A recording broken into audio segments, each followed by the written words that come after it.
В Украине самый высокопоставленный обыск в истории. НАБУ пришло домой к Андрею Ермаку, главе офиса президента Зеленского. Виктор Орбан полетел в Москву договариваться с Путиным о нефти, газе и переговорах с Трампом в Будапеште. Конец американской мечты. Трамп запрещает иммиграцию в США выходцам из бедных стран. Сколько теперь нужно зарабатывать, чтобы пустили в Америку работать на плантациях? Россиянам пора просить прощения у Гагарина. На Байконуре сломалась последняя стартовая площадка для пилотируемых запусков. Здравствуйте! Мы рассказываем о событиях, которые меняют нашу жизнь. Подпишитесь, чтобы знать главное. С вами «Один день» и я, Андрей Данилевич.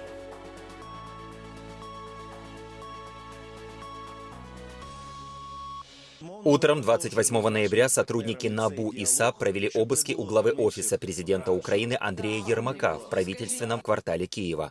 Об этом первым сообщила «Украинская правда», отметив, что на территорию зашли около 10 следователей. НАБУ вскоре подтвердила проведение обысков, заявив, что они санкционированы и проходят в рамках расследования, детали которого не раскрываются. Сам Ермак сообщил, что следователи работают у него дома, им обеспечен полный доступ и он оказывает полное содействие. Сегодня НАБУ и САП проводят процессуальные действия у меня дома. Никаких препятствий у следователей нет. Им был предоставлен полный доступ к квартире. На месте. Мои адвокаты, которые взаимодействуют с правоохранителями. С моей стороны полное содействие. По данным Financial Times и РБК Украина, обыски связаны с расследованием масштабной коррупции в энергетическом секторе, в частности, схем хищений в Энергоатоме, о которых НАБУ объявила в начале ноября. Тогда речь шла об откатах на сотни миллионов долларов и возможном участии высокопоставленных чиновников. Фигурантом расследования является сооснователь квартала 95 Тимур Миндич, который вскоре после начала обысков выехал за границу. 13 ноября президент Украины Владимир Зеленский ввел санкции против Тимура Миндича и Александра Цукермана, а 19 ноября Рада уволила Германа Галущенко, фигурирующего в деле, с должности министра юстиции. На фоне скандала появились слухи о возможной отставке главы офиса президента Украины Андрея Ермака. Источники «Украинской правды» утверждали, что окружение президента советовало Зеленскому его уволить. Однако 20 ноября Зеленский дал понять, что менять главу офиса не намерен. Вот что говорят украинцы об обысках у, как считается, самого влиятельного чиновника Украины. Опрос на улицах Киева провели журналисты агентства Reuters. Если это проводится компетентными органами, значит, на то есть причины. Если будут выявлены какие-то нарушения, конечно, будут какие-то юридические последствия. Поэтому я доверяю нашим правоохранительным органам. Конечно, я думаю, что это подорвало доверие со стороны мирового сообщества, и это будет влиять и на переговорный процесс. Это сейчас от нас, от населения не зависит, но мы поддерживаем Украину всегда, в любом случае, и хотим, чтобы переговорный процесс все-таки привел к справедливому миру в Украине. Это компетентные органы, которые в рамках своей компетенции разберутся, передадут дело в суд, и если это действительно какое-то дело, значит, будет правильное решение. Это явно не в нашу пользу. Это напрямую влияет. Это же полнейший позор. Я вообще не понимаю, почему НАБУ рассказывает публично о следственных действиях. Делайте себе тихонько, как нужно по УПК. А эта публичность, для чего она? Чем она помогает Украине? Никаким образом. Влияет негативно, это ясно. Что тогда думают о Украине, о помощи наши союзники? Что они могут подумать обо всем этом?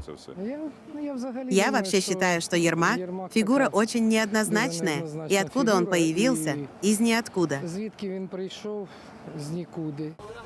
Верховный суд Испании отправил в СИЗО бывшего министра транспорта Хосе Луиса Абалоса, фигуранта крупного коррупционного дела, которое тянется за правительством Педро Санчеса. Следствие считает, что Абалос вместе с помощником и бизнесменом Кольдо Гарсией манипулировали госзакупками медицинских товаров во время пандемии COVID-19. Прокуроры уже запросили для него 24 года тюрьмы, а сам суд указал на риск побега и распорядился взять политика под стражу. Абалос и его помощник обвинения отвергают. Российское издание «Агентство» сообщает, перед своей сентябрьской отставкой бывший замглавы администрации президента России Дмитрий Казак направил Путину личное письмо, в котором, цитата, «в очень жестких выражениях критикует войну России против Украины». Однако при этом он считает, что не вызвал своим демаршем гнев Путина и даже рассчитывает с ним увидеться в ближайшее время, рассказал другой источник. После ухода с должности Казак стал регулярно выезжать за границу. В частности, он побывал в Израиле. Однако, как уточняют источники, эти поездки связаны в том числе с лечением, и он продолжает возвращаться в Россию. Дмитрий Казак – один из самых давних соратников Путина. Их сотрудничество началось еще в середине 1990-х. За 2 десятилетия он занимал ключевые посты. 12 лет работал вице-премьером и последние 5 лет заместителем главы администрации президента. По данным издания, Казак оставался единственным высокопоставленным чиновником в ближнем круге Путина, который открыто выступал против войны. А тем временем пресс-секретарь Путина Дмитрий Песков критикует президента Украины, разумеется, при этом заявляя, Россия все-таки хочет мира. С одной стороны, действительно есть проблемы с легитимностью у Зеленского, в связи с нежеланием проводить выборы и фактически соблюдать Конституцию. Но с другой стороны, у всех есть желание, конечно же, и предпочтение все-таки вывести все в мирное русло. Владимир Путин заявил, что переговоры с США могут привести к его встрече с Дональдом Трампом в Будапеште. По словам Путина, идею провести саммит предложил сам Трамп, объяснив это хорошими отношениями между США и Венгрией. Сегодня в Кремле проходит встреча Путина с премьер-министром Венгрии Виктором Орбаном. Конечно, в области энергетики у нас большое сотрудничество, хорошее очень. И здесь есть вопросы и проблемы, которые требуют нашего обсуждения. Спасибо за то, что вы так откликнулись на возможную встречу между мной и президентом Соединенных Штатов именно в вашей стране. Это было предложение Дональда. Вот, он сразу сказал, у нас хорошие отношения с Венгрией, у тебя с Виктором хорошие отношения, у меня. Вот предлагаю этот вариант. Конечно, мы с удовольствием согласимся. И если вот в ходе наших переговоров дело дойдет до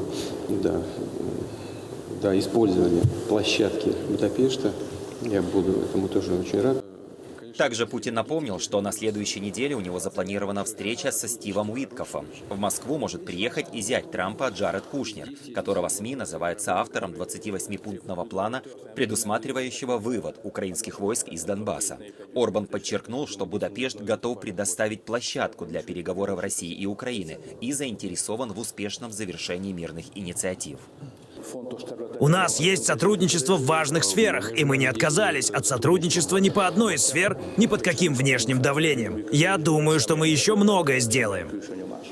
Бывший президент Филиппин Родриго Дутерте останется под стражей в Гааге. В пятницу, 28 ноября, апелляционная коллегия Международного уголовного суда отклонила все аргументы защиты, которая просила его временно освободить из-за возраста и состояния здоровья. Судья Люс дель Кармен Ибаньес Каранса заявила, что 3 основания апелляции защиты были полностью отклонены, и решение апелляционной палаты подтверждено единогласно. Дутерте, которому сейчас 80 лет, был арестован в марте и доставлен в МУС по обвинению в причастности к убийствам тысяч людей в ходе его жесткой антинаркотической кампании на Филиппинах. Он и его адвокаты продолжают утверждать, что арест был незаконным. Один день. События, которые меняют мир. Подписывайтесь на наш канал. Российский корабль «Союз» МС-28 с 2 российскими космонавтами и астронавтом НАСА успешно пристыковался к Международной космической станции. Однако позже агентство признало, в результате запуска повреждена стартовая площадка на космодроме Байконур. Повреждения обнаружили уже после инспекции пускового комплекса. По словам Роскосмоса, пострадали отдельные элементы. Сейчас их состояние оценивают, но все необходимые запасные детали есть, и восстановление обещают провести быстро. Однако, по оценкам прессы, на ремонт понадобится не менее 2 лет. Это была последняя стартовая площадка Роскосмоса, с которой осуществлялись пилотируемые полеты на МКС. На российском полигоне под Оренбургом при запуске взорвалась ракета. По сообщениям российских СМИ, над местом ЧП поднялся гриб фиолетового дыма. Власти утверждают, что эвакуация населения не требуется и угрозы людям нет. На этом полигоне расположены космодром и база ракет наземного базирования большой дальности, одной из 11 таких российских площадок для пусков носителей ядерных боеголовок. Антикоррупционная комиссия Гонконга задержала 2 директоров компании Willpower Architect, фирмы, которая курировала ремонт комплекса зданий, практически уничтоженных крупнейшим пожаром в среду. В результате пожара в жилом комплексе One Fook Court в районе Тайпо погибли как минимум 128 человек. Это самый масштабный пожар в Гонконге почти за 80 лет. В пятницу один из руководителей компании был выведен из офисного здания Fook Hong Industrial Building. По данным местных СМИ, его будут допрашивать в связи с трагедией. Полиция ранее задержала 3 сотрудников строительной компании по подозрению в непредумышленном убийстве. Следствие считает, что при ремонте использовались опасные материалы, в том числе легковоспламеняемые теплоизоляционные панели, которыми были блокированы окна. 20-летняя Сара Бэкстром, военнослужащая Национальной гвардии США, которая была ранена в Вашингтоне, скончалась. Президент Дональд Трамп подтвердил ее смерть и сообщил, что второй пострадавший, 24-летний Эндрю Вулф, продолжает бороться за жизнь. Трамп назвал Бэкстром высокоуважаемой, молодой и великолепной девушкой и позже поговорил с ее родителями. Сара поступила на службу в июне 2023 года и добровольно прибыла в столицу на празднование Дня Благодарения, чтобы помогать обеспечивать безопасность. Как вы, возможно, знаете, Министерство внутренней безопасности подтвердило, что подозреваемый гражданин Афганистана, доставленный сюда предыдущей администрацией, которая была ужасно плохой администрацией, и у меня есть фото самолета. Вот как это выглядело, когда они прилетели. Это был полный хаос. Помните тот период? Полный хаос. Люди забивались в самолет.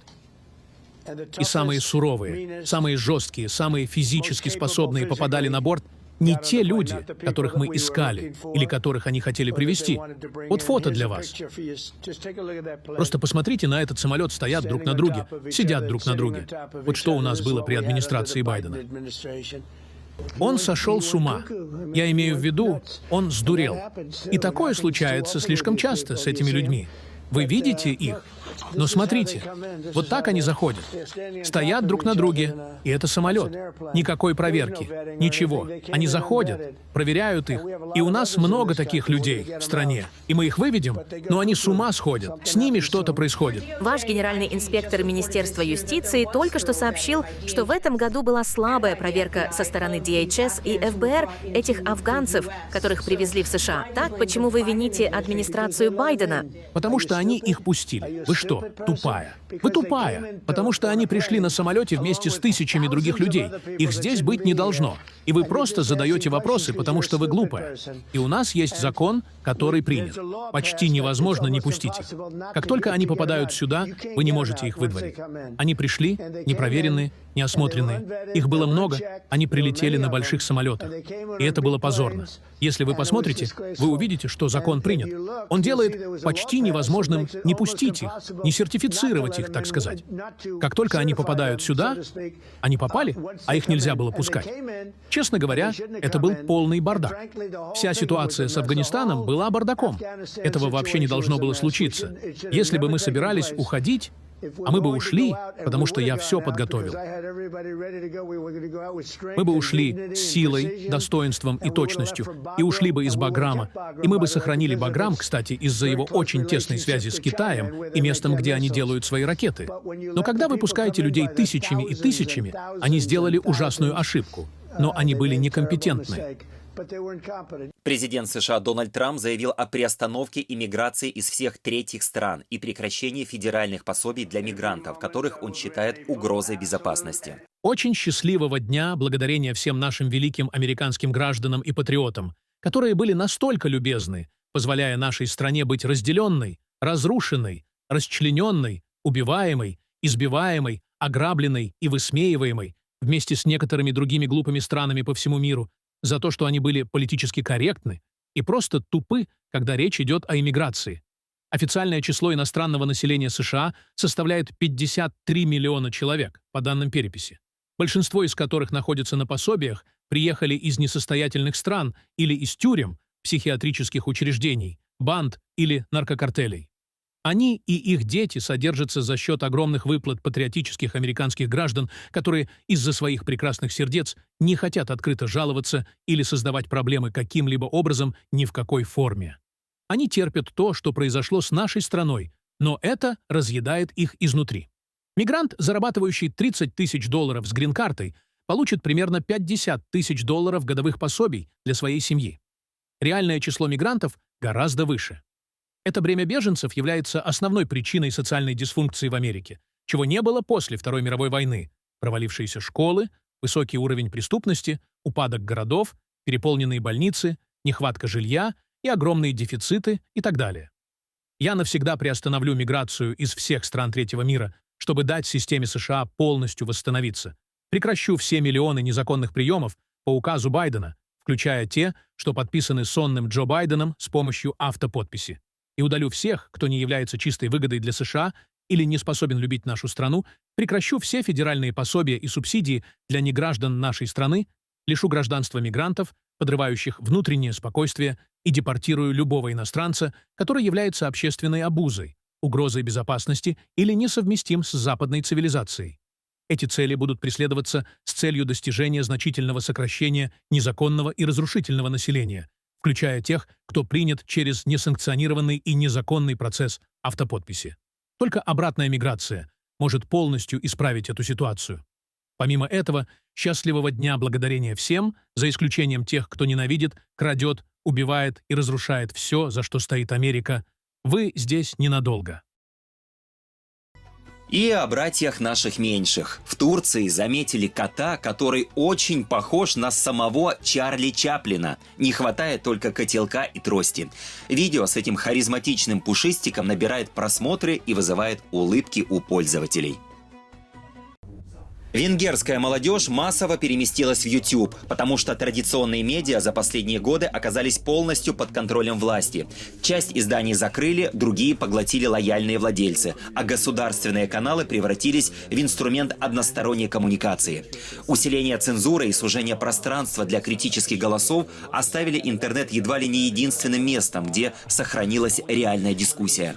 На фоне предстоящих выборов именно YouTube стал площадкой, где формируется альтернативная повестка и где независимые новостные и аналитические каналы уже конкурируют по охвату с традиционными медиа. Этот цифровой сдвиг способен серьезно повлиять на голосование. Молодые избиратели получают информацию вне контролируемой системы, а значит, делают выбор, опираясь на более широкий спектр мнений.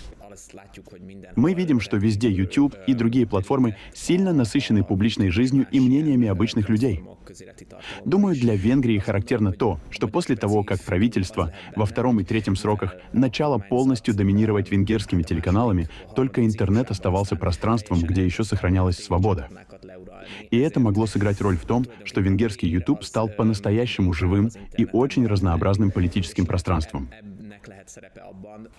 Мы рассказываем о мире в реальном времени. Таким был один день. Совсем скоро мы расскажем о следующем.